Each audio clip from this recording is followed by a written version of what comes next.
परम आदरणीय हमारी रेंज भरतपुर रेंज के लॉ एंड ऑर्डर के मालिक आदरणीय आईजी एसपी राहुल प्रकाश साहब और दीप जिले के पुलिस अधीक्षक राजेश जी और एक्सल एसपी और सारे पुलिस अधिकारी और सामने बैठे सभी जनप्रतिनिधि और हमारी मातृ शक्ति भी कुछ बैठे हैं पीछे। बहुत बहुत शुक्रिया उनका। हमारी माँ बहनें भी कुछ आई है, 2-4 यहाँ पर, उनके लिए धन्यवाद।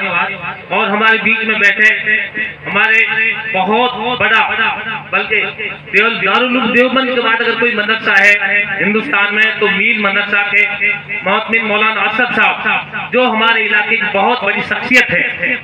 आदरणीय आईजी साहब, सबसे पहले मैं इस क्षेत्र में जो मेवात क्षेत्र है इसके बारे में मैं 2 बात कहूंगा कि मेवात क्षेत्र राजस्थान, हरियाणा और यूपी 3 स्टेटों की मिली जुली कुछ क्षेत्र है जिसमें यहाँ बहुमत में मेव लोग रहते हैं। लेकिन मेवात में जो लोग जाट, गुजर और जो है वो भी मेवाती हैं। लेकिन इस क्षेत्र की एक बात रही थी कि ब्रज मेवात यहाँ पूरे दुनिया से लोग ब्रज के नाम पर हर मजहब के लोग यहाँ पर आते हैं। और जहाँ तबलीग का जो काम है, लगभग 137 मुल्कों में तबलीग का काम चल रहा है, वो इस मेवात क्षेत्र से चल रहा है, जिसने बहुत बड़ा काम किया तबलीग का। पूरे देश के अंदर, मुल्क के अंदर तबलीग को जाना जाता है।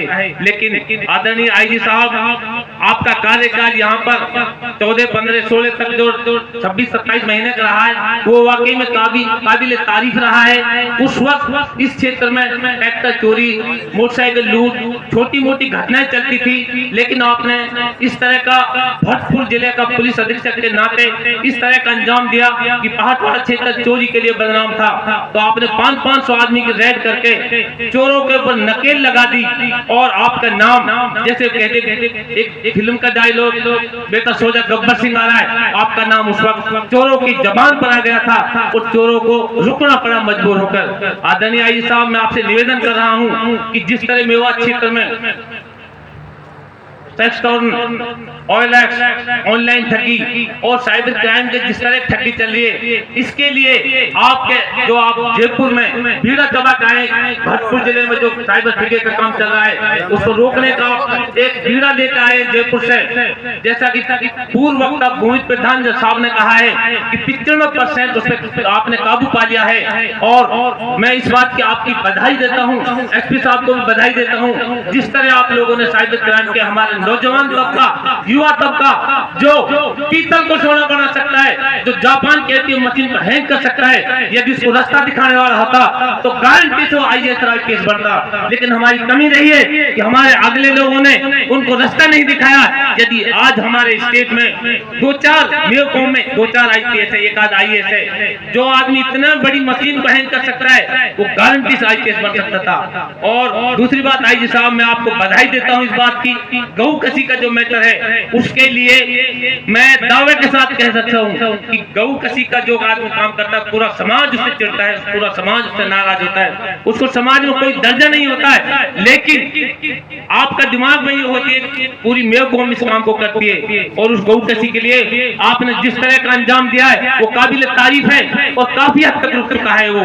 अब मैं इसके लिए एक सुझाव देना चाहूंगा आईजी साहब को कि गऊ कसी को रोकने के लिए पीटीजेड कैमरे लगवाए जाएं, जैसे एक घाटमी का चौकी, एक गोपालगढ़, एक गुलपाड़ा, इस तरह के यदि पीटीजेड कैमरे लगवाए जाएं और उनकी मॉनिटरिंग आईजी ऑफिस से हो तो गारंटी के साथ आप दूध का दूध, पानी का पानी कर सकते हैं। आईजी साहब, दूसरी बात मैं कहना चाहूंगा, जिस तरह मेवात कामा क्षेत्र में जो ओलेक्स के लिए आपकी धरपकड़ चल रही है वो काबिल तारीफ है और मेवात क्षेत्र की तारीफ रही है। यदि किसी को माल मारता है, मैं किसी को माल मार रहा हूँ और मेरे पास कोई तगादेवार आ गया तो मेरे गांव के 50 लोग मेरे गिरवान पकड़ लेंगे और ये दावे के साथ है कि इसका पैसा दे दे, ऐसी कौम है ये। लेकिन आईजी साहब, मैं आपसे निवेदन कर रहा हूं कि मैं एक अपने गांव में टकलू बाजू में उलेक्स हूं, आपने रात को 2:30 बजे 20 गाड़ियों के साथ रेड करी और मुझे उठा लिया।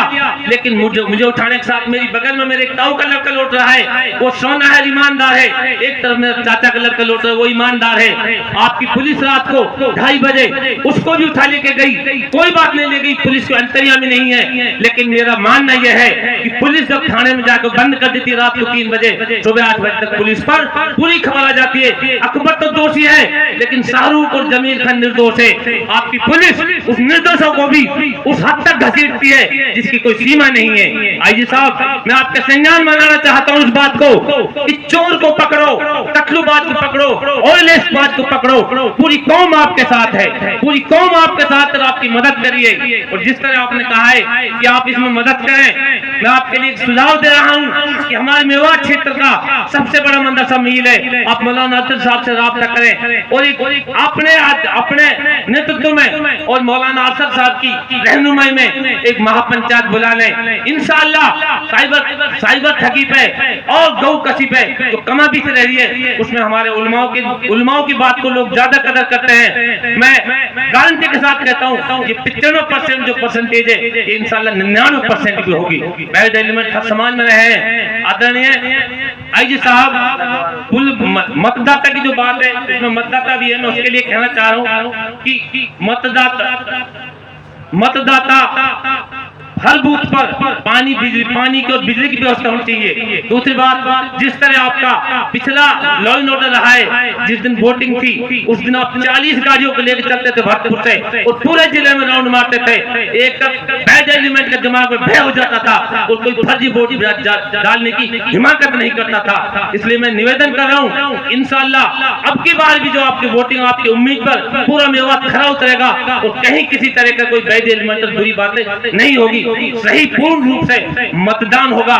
लेकिन मेरा आग्रह है आपसे, इस ऑलेक्स की आज में निर्दोष आदमियों को थानों में न घसीटा जाए।